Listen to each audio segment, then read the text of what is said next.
Go. Let's prepare to sit.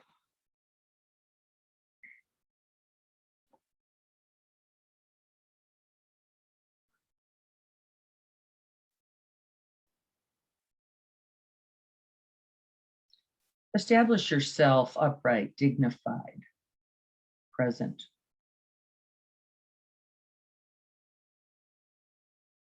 See if you can give up all hope for being somewhere else. What does that breath feel like? The one that has no hope, says Penna, of being another moment or another way. How do we breathe that? How do we enter and embody that? I could feel my shoulders release just as I said it. See what you notice.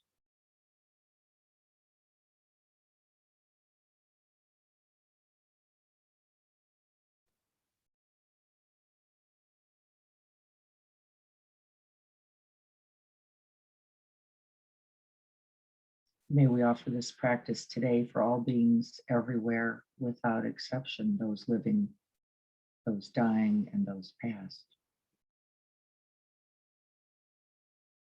Those who have come before, those who are here and present now, this Sangha.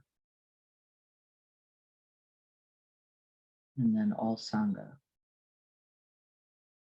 all family, all members, all beings throughout all time. Omitting none.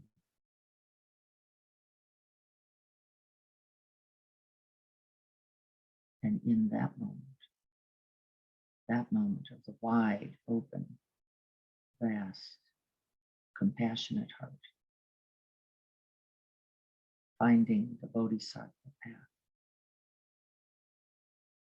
and freeing us all.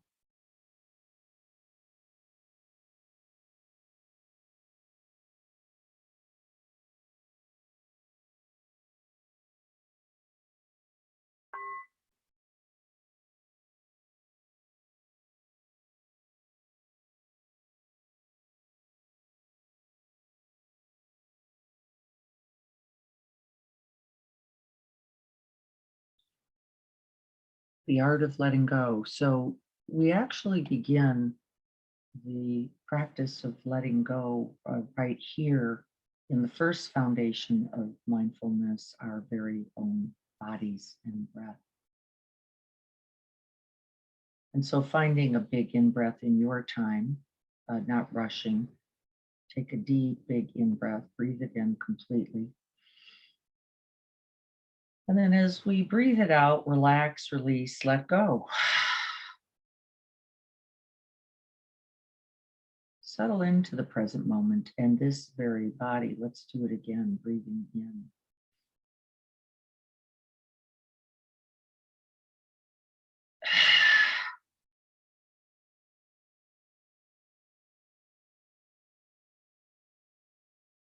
And then one more time when we're ready.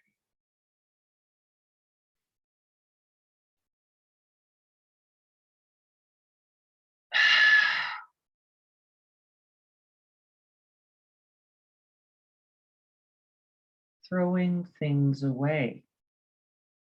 We don't grasp, we don't cling, we don't hold to the in-breath. It will kill us and cause our suffering.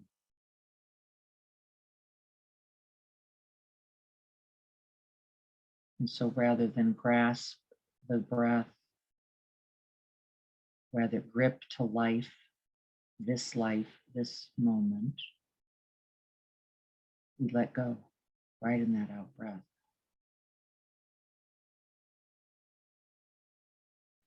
And we're not just letting go of this breath, this moment, though of course in its most literal, it is sufficient practice. They say it's sufficient practice.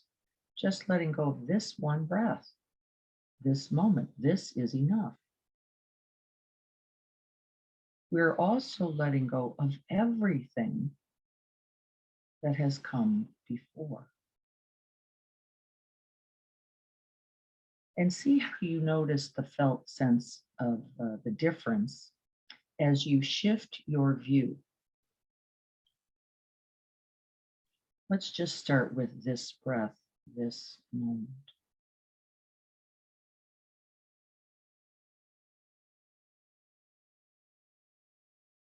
This very one in breath.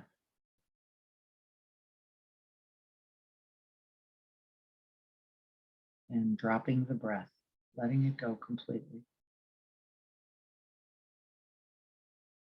And letting it go not only beyond the felt sense of the breath at the nostril. This is a little easy for us. It's a little cheating, actually. We let it go all the way down the polyvagal system, beyond the diaphragm, beyond the belly, into the still point at the end. That's why I offer those instructions consistently. And then we let go beyond that. We actually release beyond the stillness, letting go more beyond the body into the vast open luminous space all around. We let go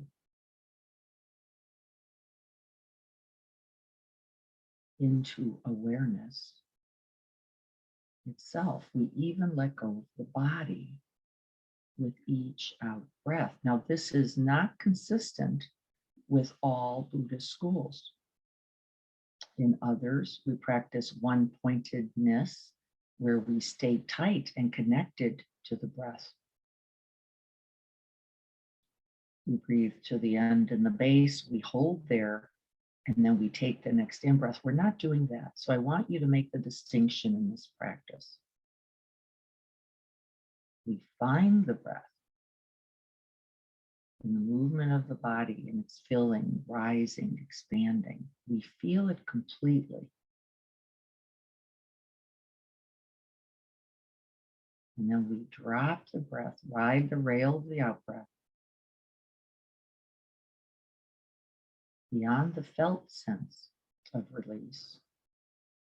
But we then continue to the subtle level of release, which is the mind itself then, isn't it? It's no longer the body. It's the mind itself letting go of this body, opening into that infinite vast space that is our true home.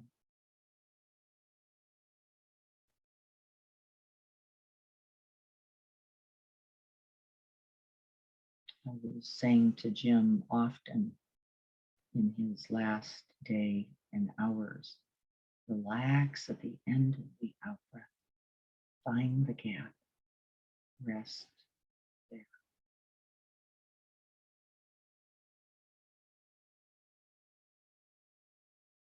Open the mind beyond the self, beyond the body,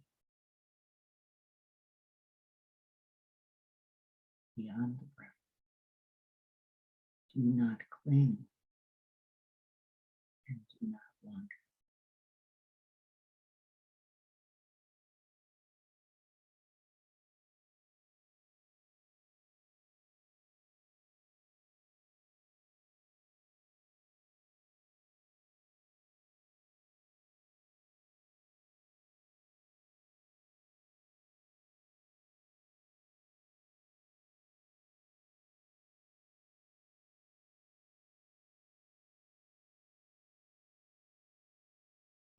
Now, the second part of that instruction is what holds us into the release. It holds us in that vast, open, groundless, nothing solid, nothing fixed. The refuge is not a thing at all.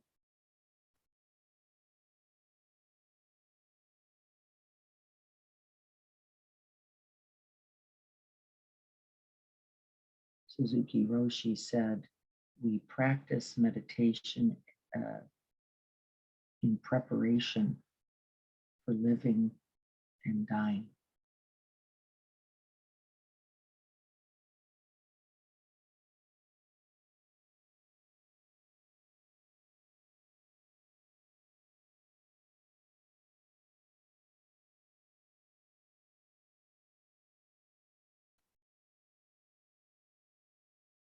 We unhook, we untangle, we untether, we are unfettered.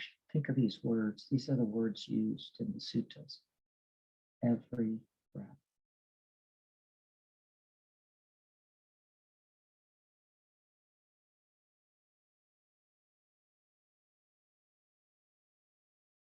Unbound.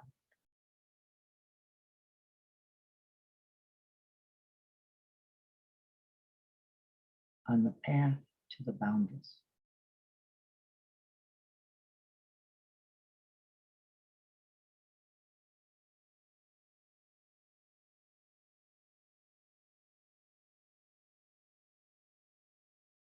But do not wander. Do not then cleave or grab to something else.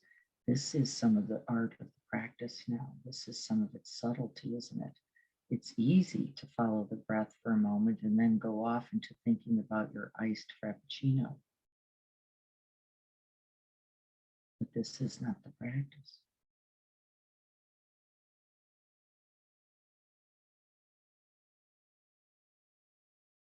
Can we stay restful, at ease, abiding in the open space?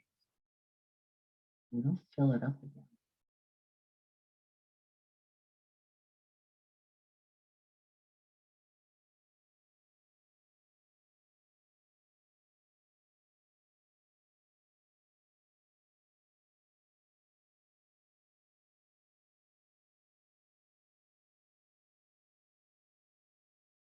There will be a moment, it is certain, for you and I, when there will be no filling, when there will be no next breath, object, connection, ground, thing, and we practice just like this.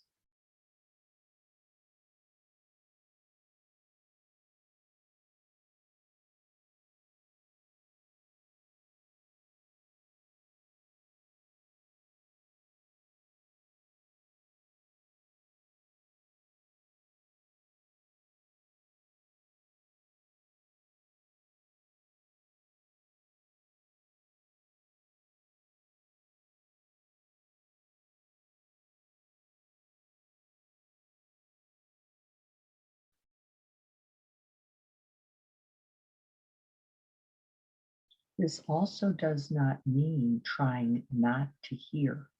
This is another level of grasping or seeking something else.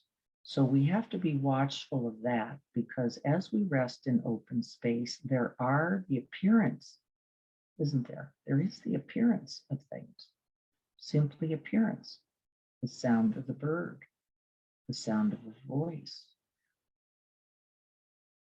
We're not trying not to, neither are we grasping.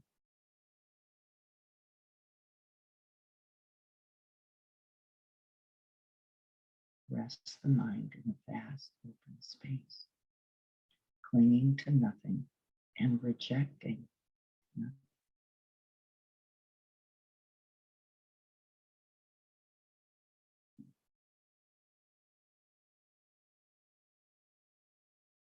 So if we have an itchy foot, we let it itch. It cannot be avoided. We cannot escape this. This will also happen at the moment of death. The body will be doing whatever the body is doing. We abide, still, silent, present, attentive.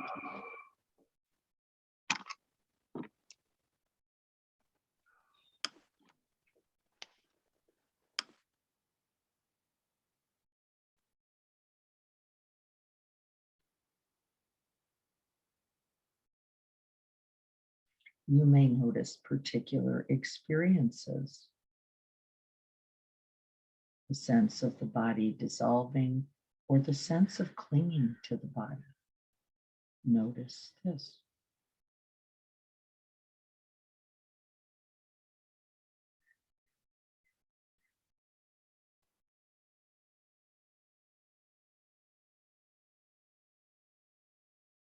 The first thing we throw away in the art of letting go is this body itself. We care for it, we attend to it, but we do not cling. We do not mistake it for I, me, only. It will cause your suffering.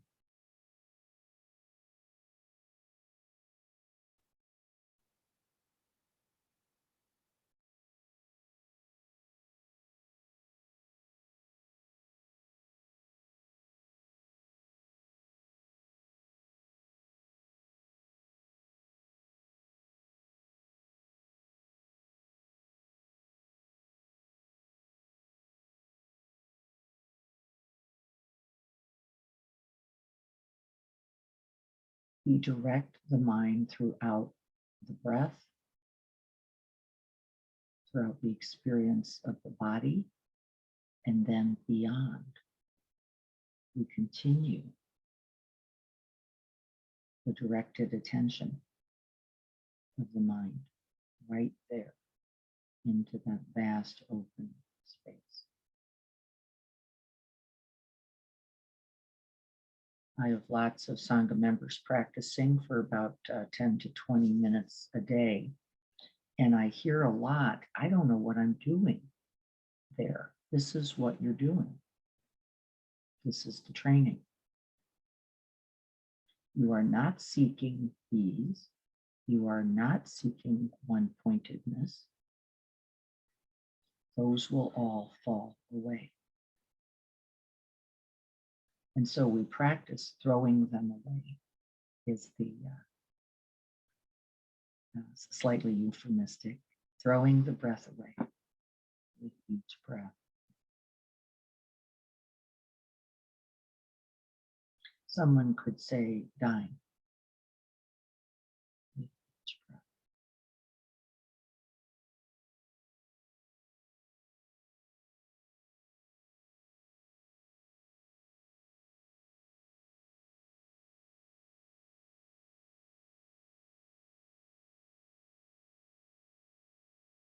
Since we cannot keep it, we do not cling to it because it will not be available to us.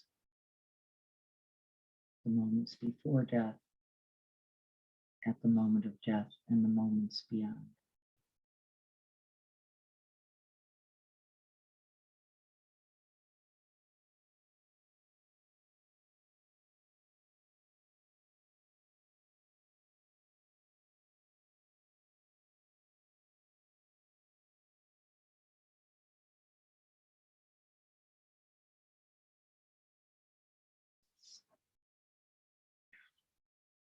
As we rest in the breath here, we begin to learn what freedom really is.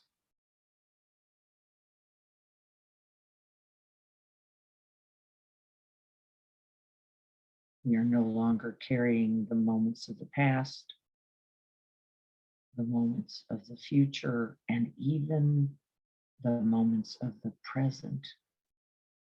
We release everything.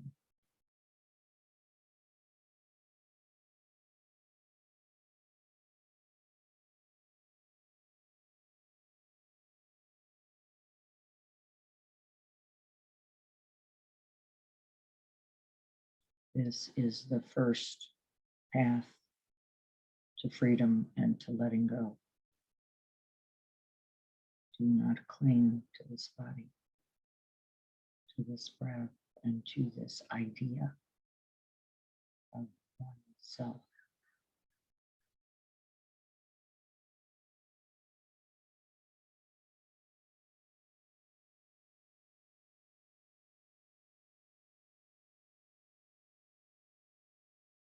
And then the second letting go is deals more with our habits for aversion.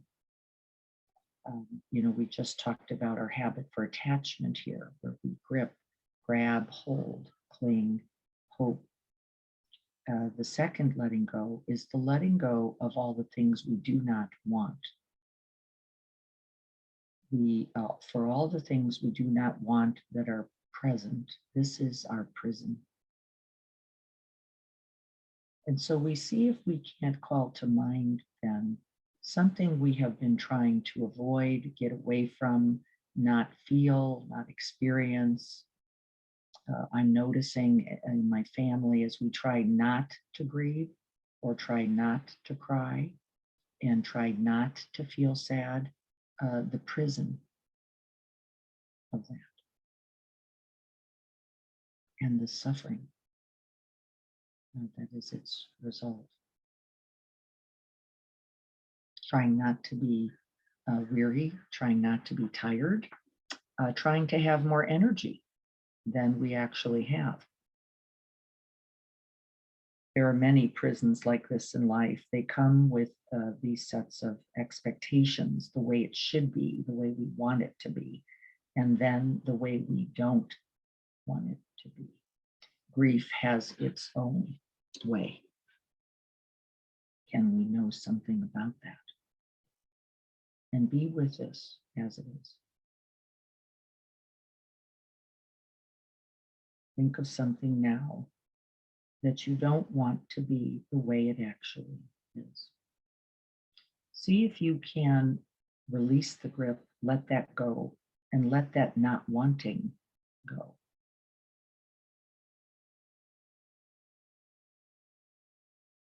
Are you looking for a different relationship than the one you're in? A different job? A different day? Are you looking to change someone or something to make it better for yourself? This is aversion, the not wanting nature of this present moment.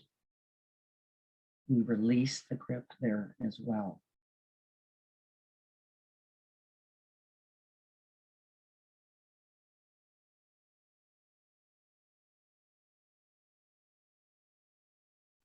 The only thing to change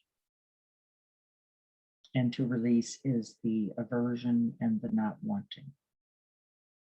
We open completely with each breath to what is exactly here right now.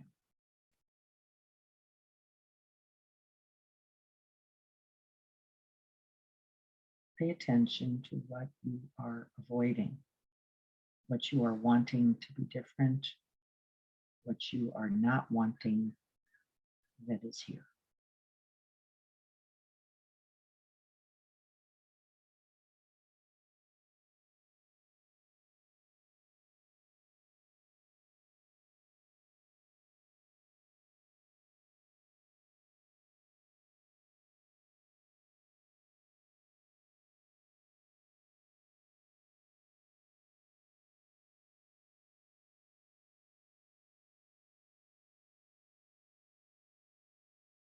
Keep calling them to mind. See if we can lighten the grip, the resistance.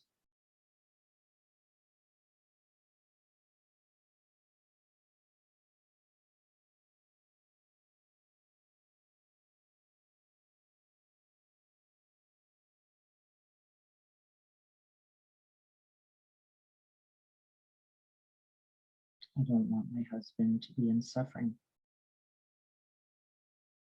And when he is, can I open to the truth of that?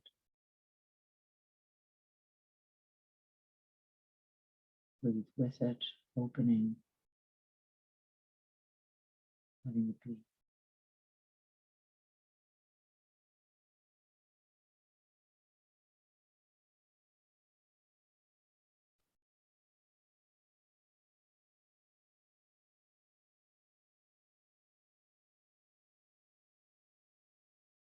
Rather than brace, push away, grip, shove, right? This kind of hand that says, not this, not this. We simply open in the yes. This too.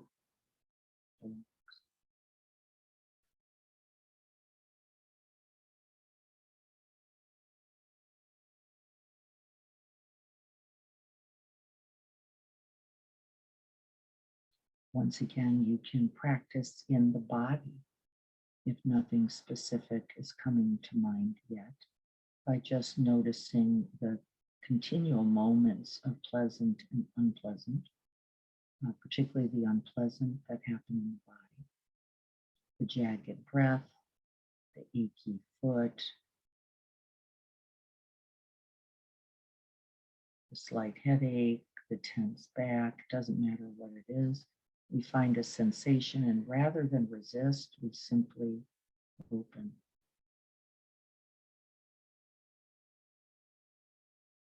This requires recognition of the not wanting.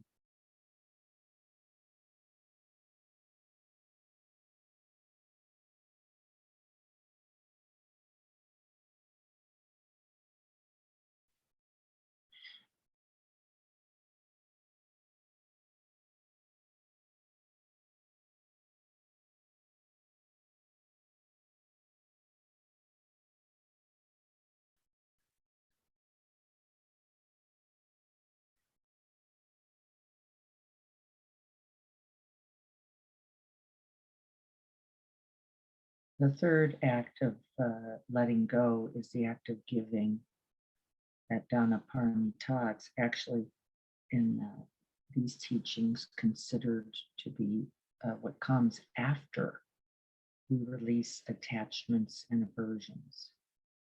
The true act of giving, no longer now with attachment or aversion. We also do not seek anything, as I said earlier, from the giving.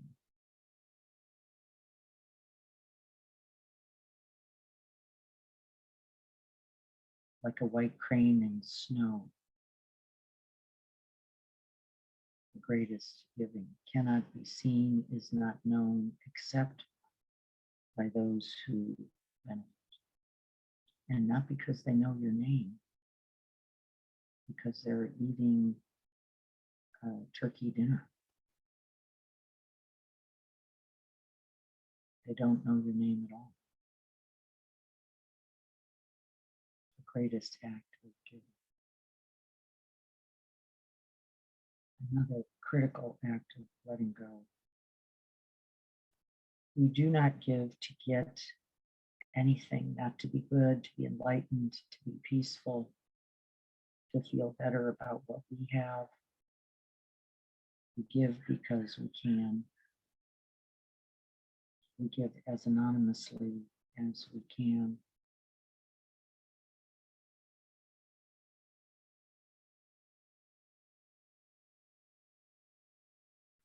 No attainment.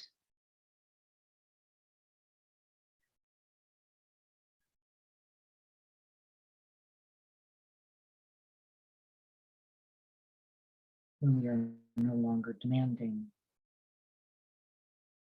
no longer expecting, no longer seeking, we see all that life provides.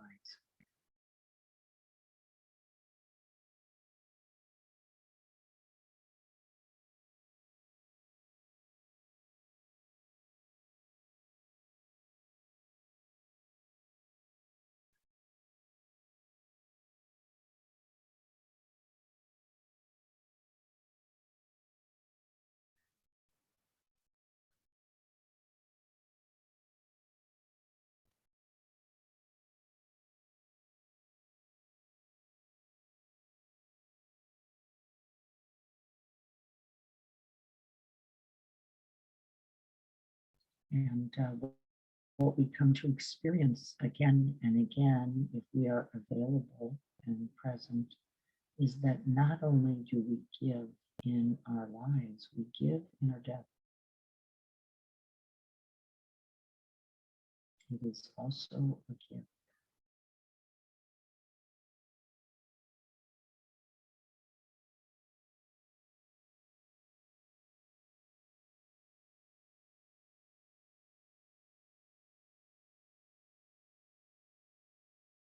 And as we understand, we continue that gift. Not only through memories, not only through modeling, not only through all that we've offered that lives, but through being remembered, called by name, and the influences that one's life has infinitely had. This is a certain giving, that which is wholesome, a benefit, a contribution.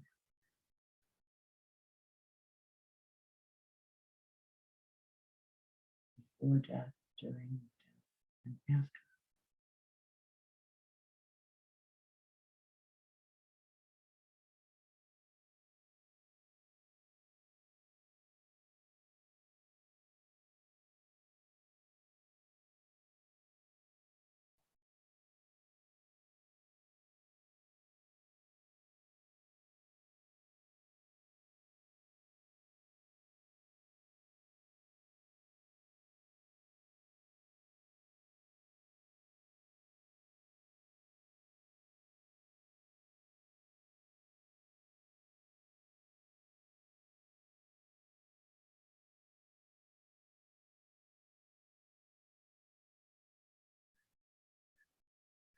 As we experience the beauty, the pain, the loss, change of this life, is it possible to simply experience it now and not dragging the residue, the wanting, the not wanting, with us into the next moment? Can we allow each moment to be complete in itself?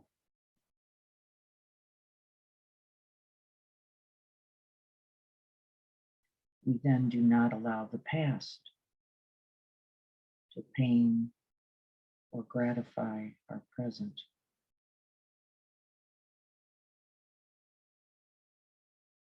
We lie fully, most completely, without hindrance. This is the fourth form of letting go. We are not our past.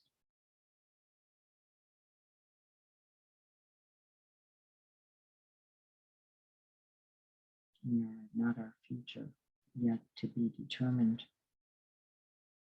and made by the quality of mind then in this moment. The future is made right here.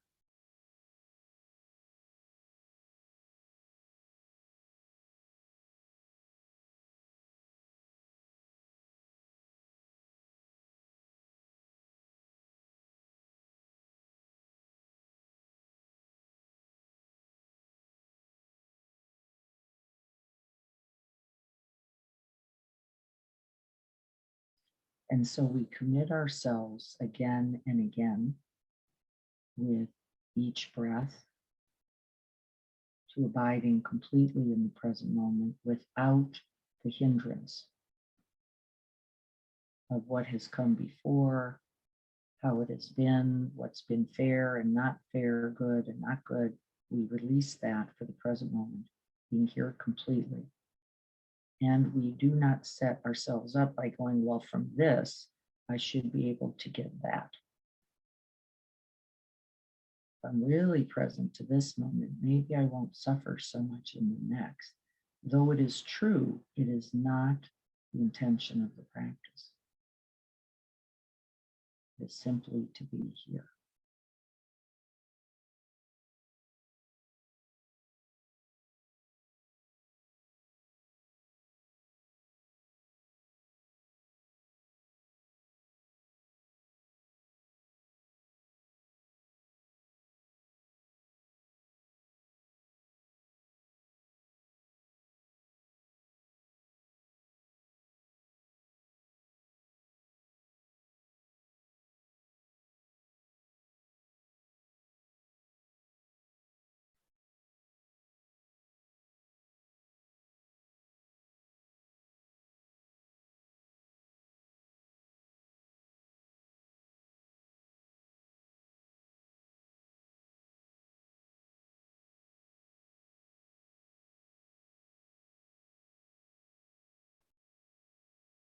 We let go of fear, we let go of comfort, we let go of clinging, of resisting, we even let go of letting go.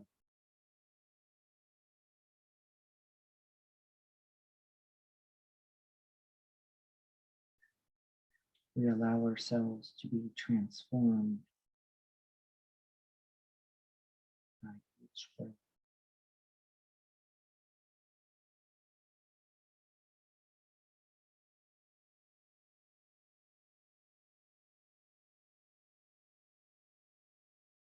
We rest in the reality of impermanence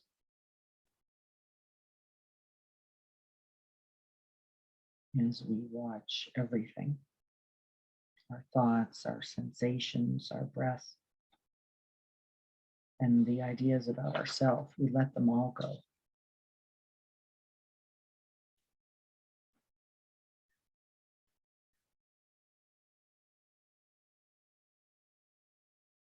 And as we let go, we see where we grip, tighten, cling, grab, resist, push away, and then we see clearly the cause of suffering.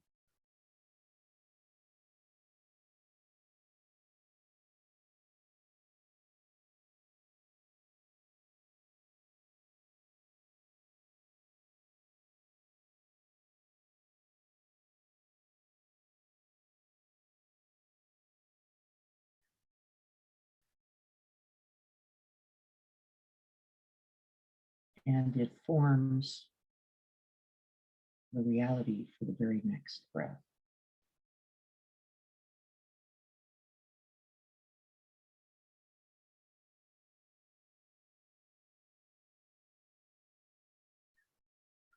What am I wanting? What am I not wanting? What am I ignoring?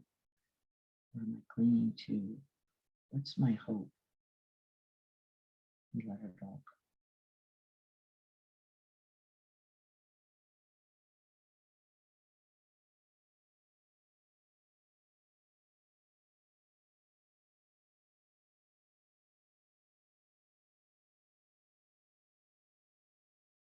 Can we even let go of the idea of a pleasant present?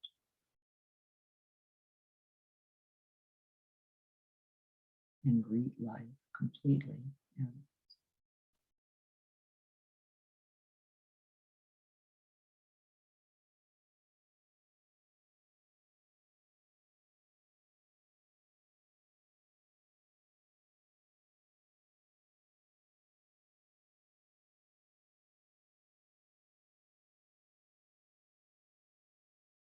and then we begin to see that, oh, it is only here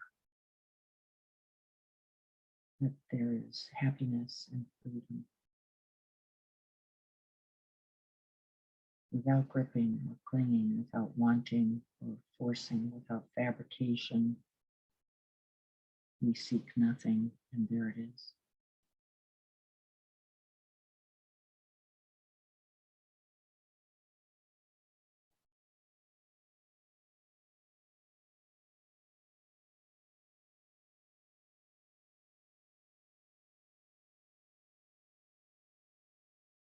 And then this is where we smile, that serene smile that only comes from the present moment.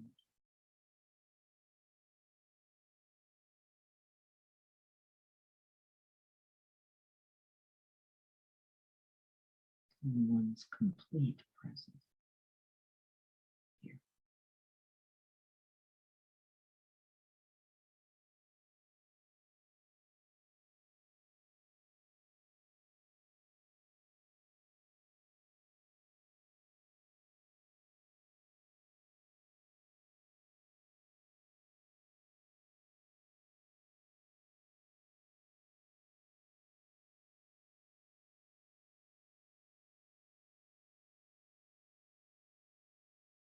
And then we see clearly the path to the end of suffering,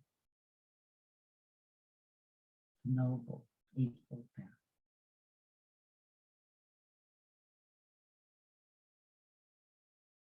And are awakened and free. Just this one breath.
May this practice be a benefit.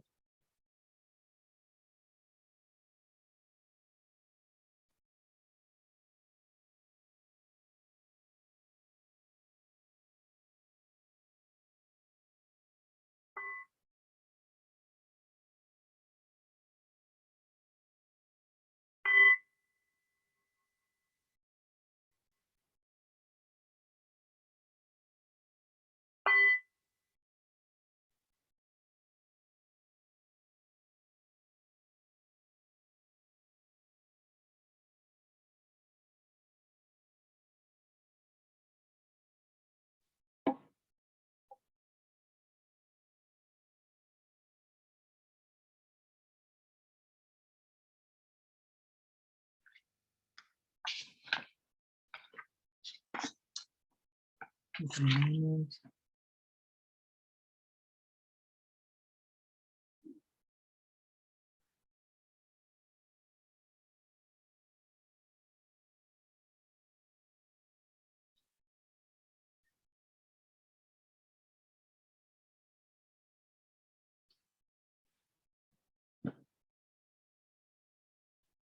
Take a sip.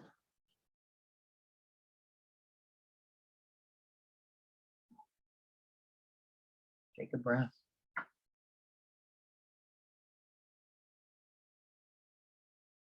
So for someone who was on at the beginning, would you please just say out loud what you heard our practice is this week with the stones? Could anybody just say from their voice, their version, what they understood the practice is this week with the set of stones? It's always good to hear others' understanding.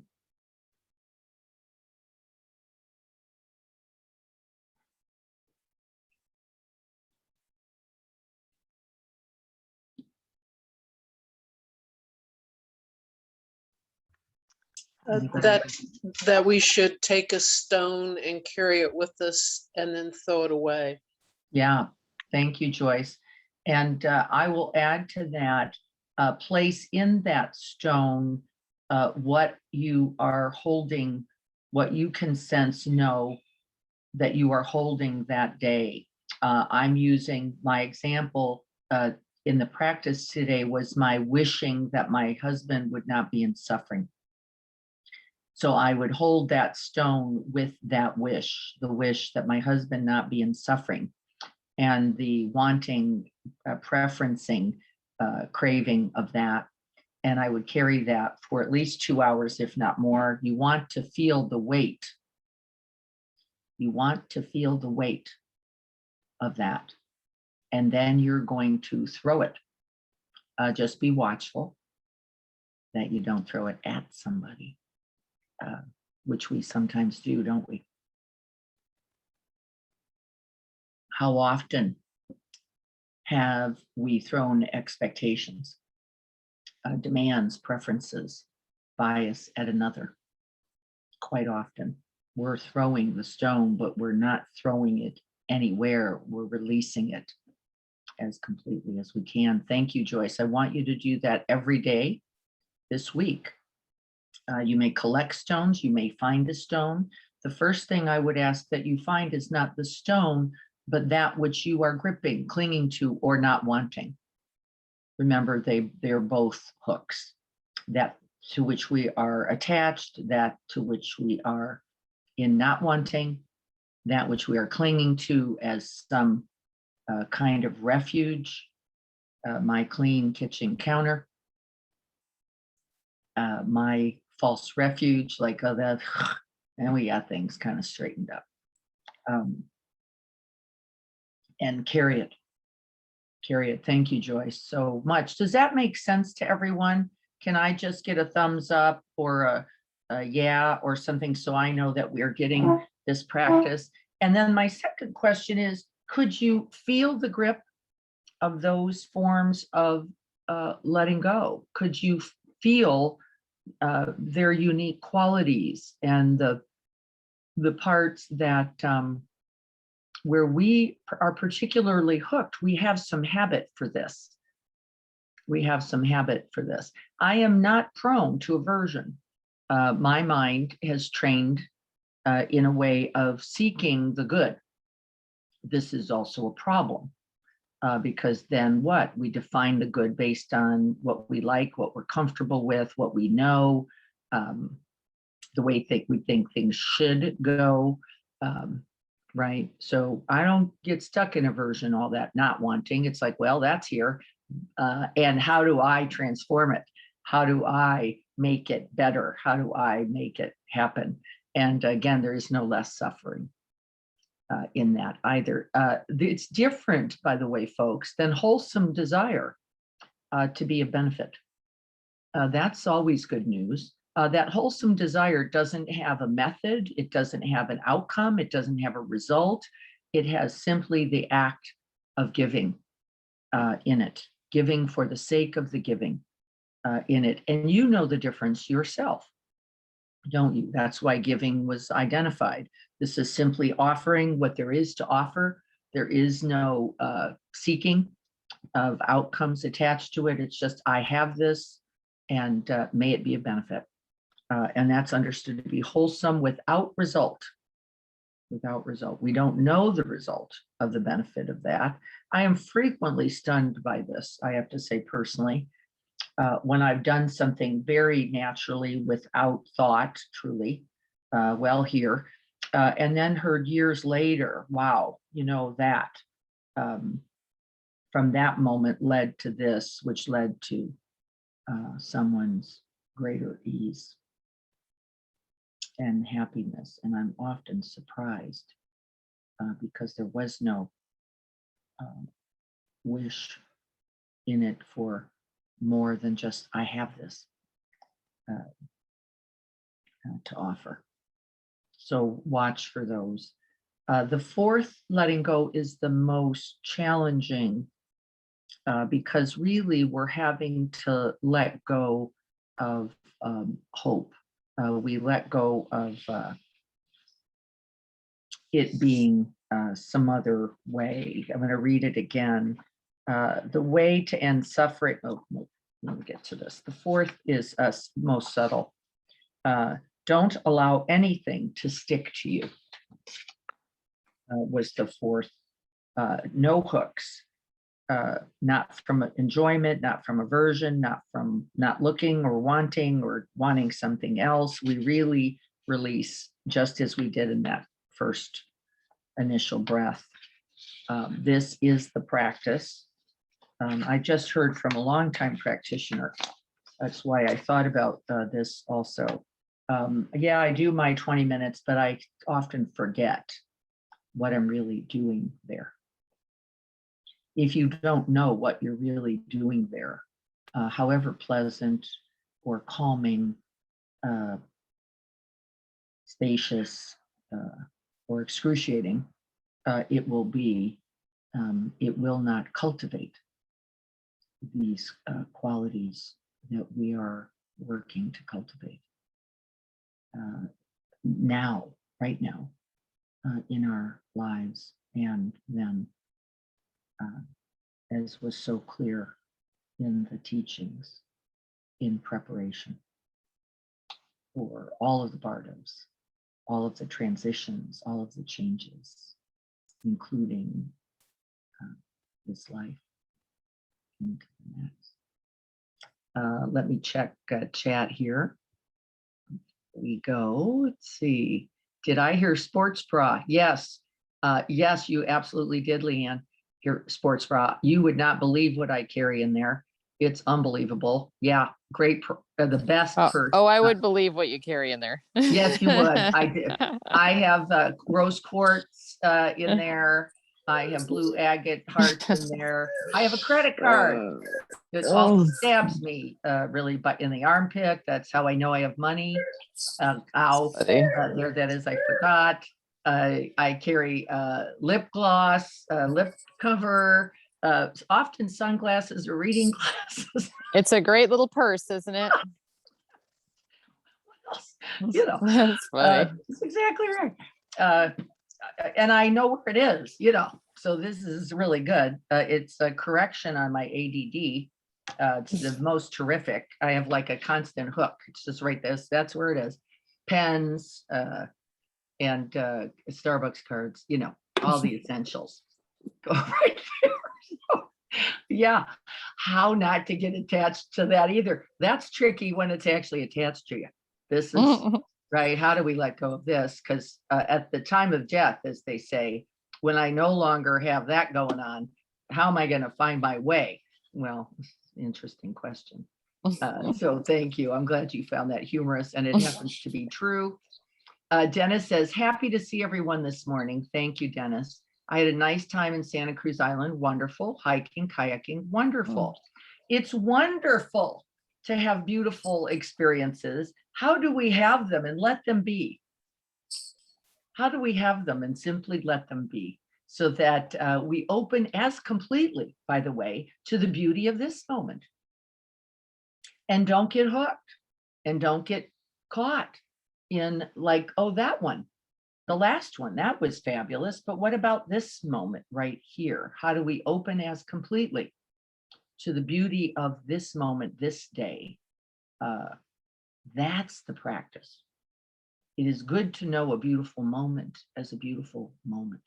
And what's the practice? Can I let it go completely so that I can open to this one right here, right now?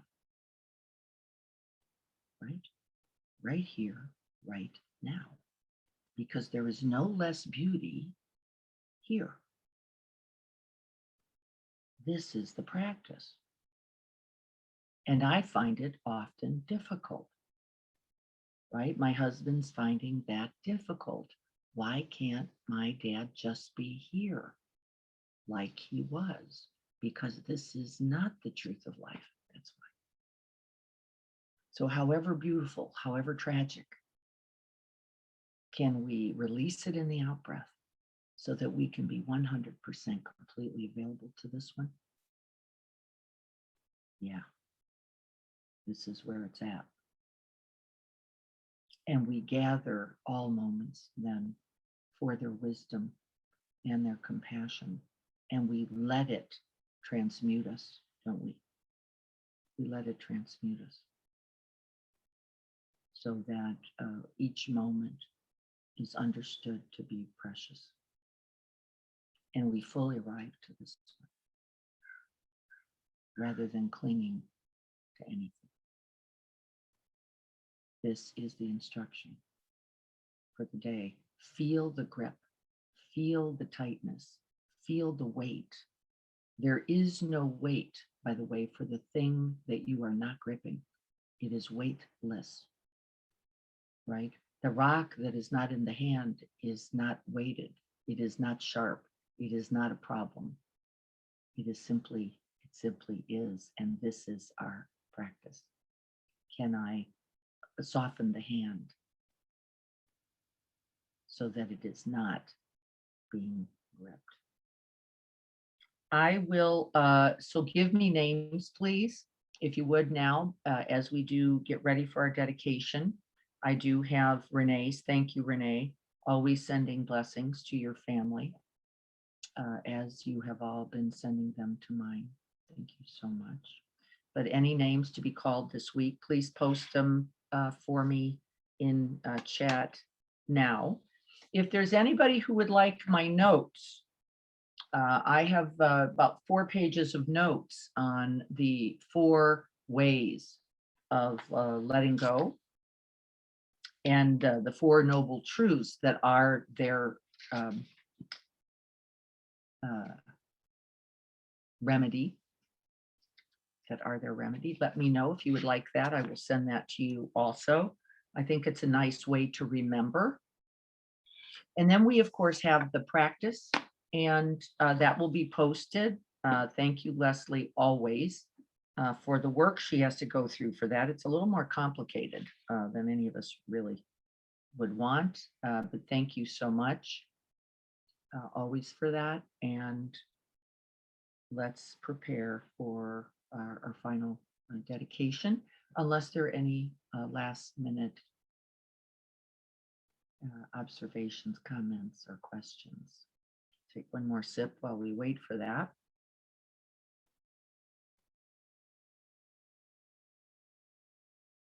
Okay, thank you. I'm getting some people who are looking for the notes.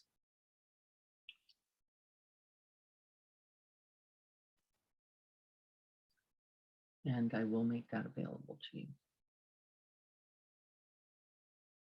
It's good to have reminders.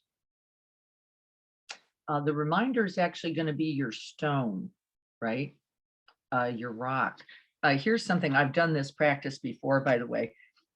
So I'll add a fun element. I have carried the stone that felt representative for me of the weight of the cling or the weight of the holding.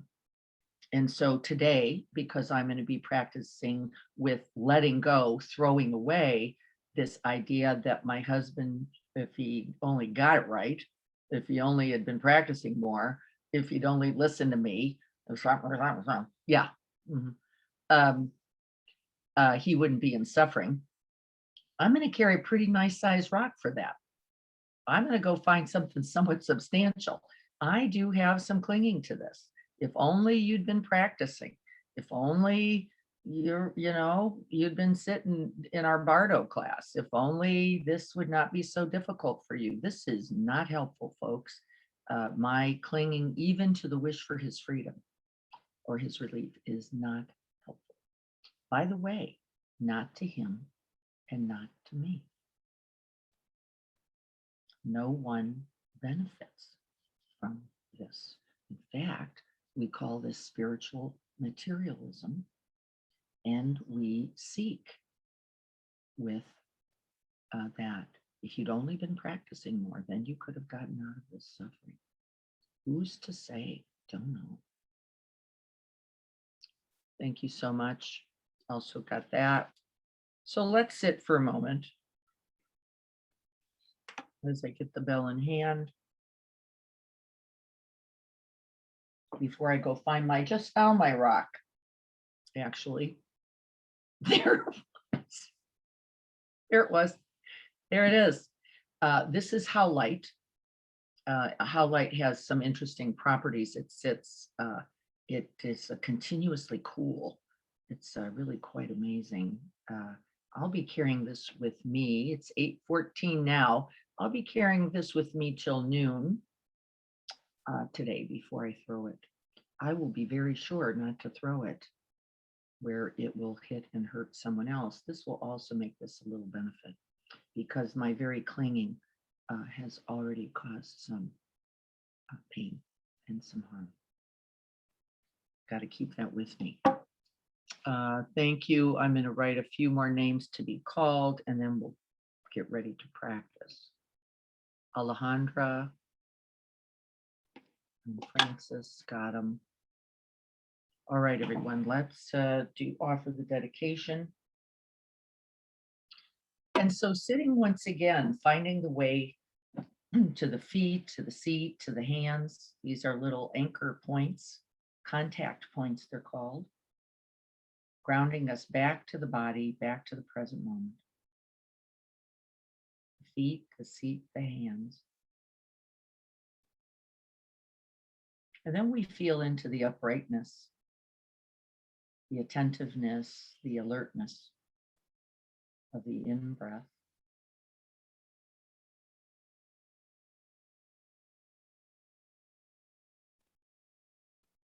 The enlivening, invigorating, inspiring in-breath. And we practice once again that release. Softening the belly, softening the shoulders, the hands, the whole of the body, letting the whole body dissolve into stillness.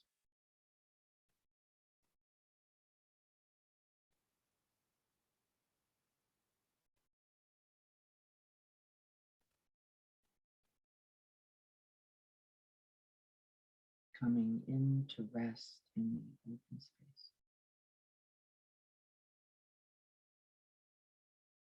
Clinging to nothing. Not even the ideas or the idea of benefit of this practice.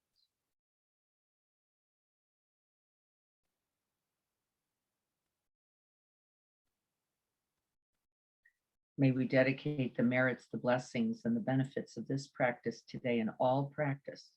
All practice. Here we are calling it all to bear right in this moment. That's a lot.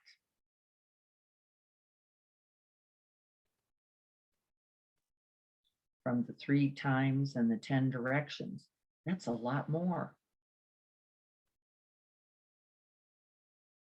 By the very opening, by the very calling it, we invite all of that, the whole of the traditions, the lineage, all people who have done good throughout all time. We call it to this moment to contribute to the happiness, the freedom, the ease, the awakening of all beings.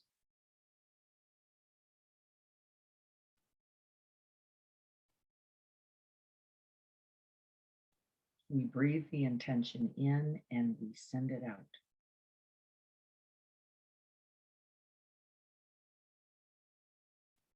May we offer this practice to ourselves and really shower it down upon you,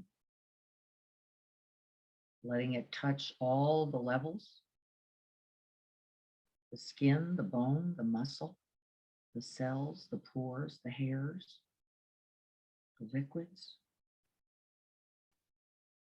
the whole level and depth of this body.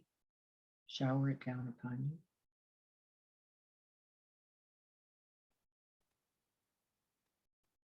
Feel its warmth, its spaciousness, its glow, its light, in whatever way you can.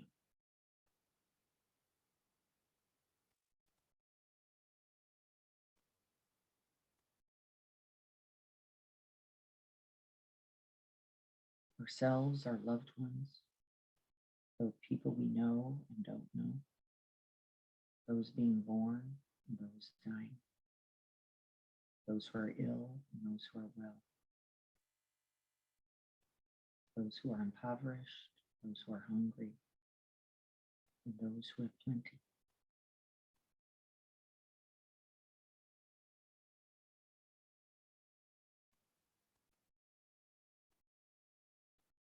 And then may we call to mind those special ones. You're imagining them, you're picturing them, you're calling their name, and you're creating space and room in your very heart, mind, body, being for them. You just got bigger.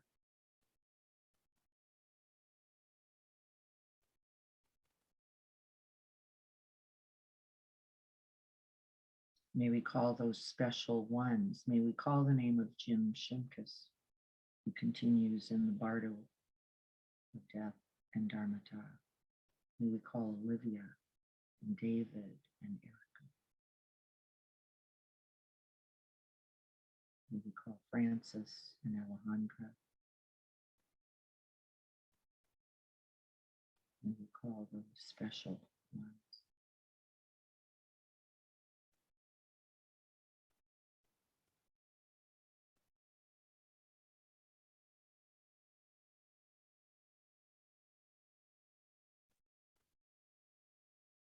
As we breathe in for this moment, we breathe in their difficulty. This is an opportunity for our Tonglen practice. We breathe in their suffering, as I am breathing in now my husband's, calling him by name.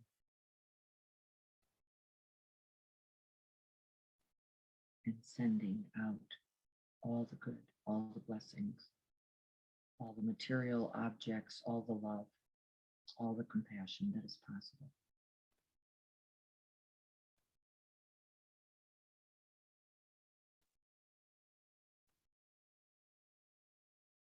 May this lead us all onto the path of the Bodhisattva, to the end of suffering and the realization of true, abiding, undying happiness and freedom. May it be so this very day.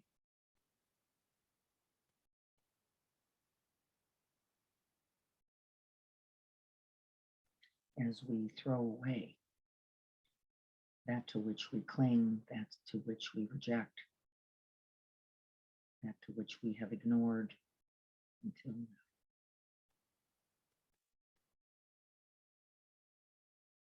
May we all be so blessed.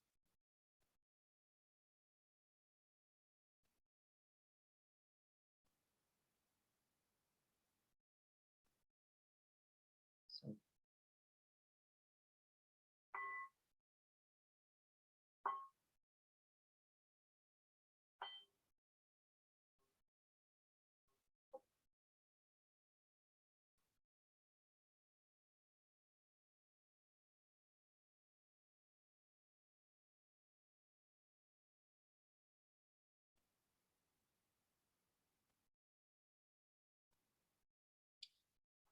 remember the brief instructions by Ajahn Chah, who was the teacher of Jack Cornfield. The stick you do not pick up cannot be heavy. The stick or stone you do not pick up cannot be heavy. I will leave you with those pith instructions. See how that works for you today. I've got my stone, rock. Find yours. And blessings to you all. Thank you all again, once again, for all of your care, loving kindness, and attention. It has meant everything.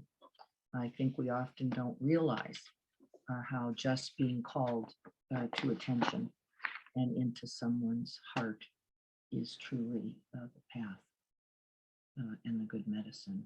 But it does matter. Thank you all so much. I'll look forward to seeing you next Saturday, not in the garden. We will be on Zoom, and Greg will not be here this Thursday. We will not be practicing this Thursday. So do not check in at 7 a.m. because Greg will not be here. I think he's informed most of the people who tend to show up for that practice. Okay, I've got an additional name, Christopher. Thank you so much. That will be called as well.